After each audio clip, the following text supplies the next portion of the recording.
呢件咧係可以企喺度一件雙面嘅裸邊，我自己就好中意雙面嘅，所以咧就精挑都係要揀啲雙面嘅俾大家，同埋七彩色光啦，盡量啦遇到嘅話，呢件咧都係七彩色光。你睇呢啲位置，呢啲位置咧其實都係做珠寶嘅材料嚟㗎。七彩色光，我中意藍紫色咧，可以揀選呢件啊，因為佢個色光咧係無懈可擊嘅呢件。其實每一件都獨一無二嘅，睇你自己眼緣去揀選啦。呢件雙面裸邊嚟講咧，有七彩色光，相對我覺得有性價比喎。手掌咁大，唔細件啦。你睇下個色光呢啲位置咧，有藍有紫，嗰啲紫色咧係濃郁嘅紫色嚟㗎。我自己又比較中意啲紅色，鮮紅色嘅，好似彩帶嘅邊邊位咁樣。裸邊紅色嘅，跟住轉過嚟咧都係七彩㗎。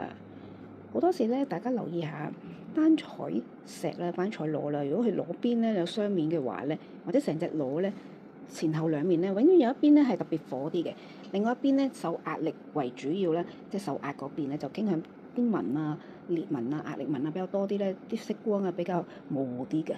但係呢一件咧兩邊都珠寶料。佢貴就貴在兩邊都係雙面珠寶料。呢件性價比高，唔算貴喎。抬高睇下佢嘅色光變化先。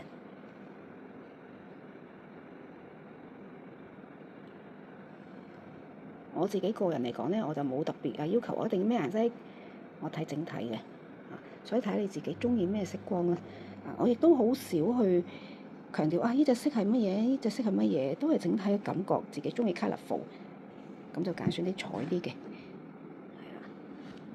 咁擺喺度都靚。某啲角度咧睇到啲藍咧係彩藍色同埋 Caribe 嗰隻色調嘅，喺呢啲位置。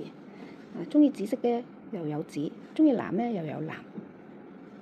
中意紫色咧呢邊咧又有好多喎，又有橙紅啦、金綠啦，一件集齊晒所有顏色你要求嘅都有，其實兩邊都可以企喺度嘅，非常之唔錯嘅一件畢業級。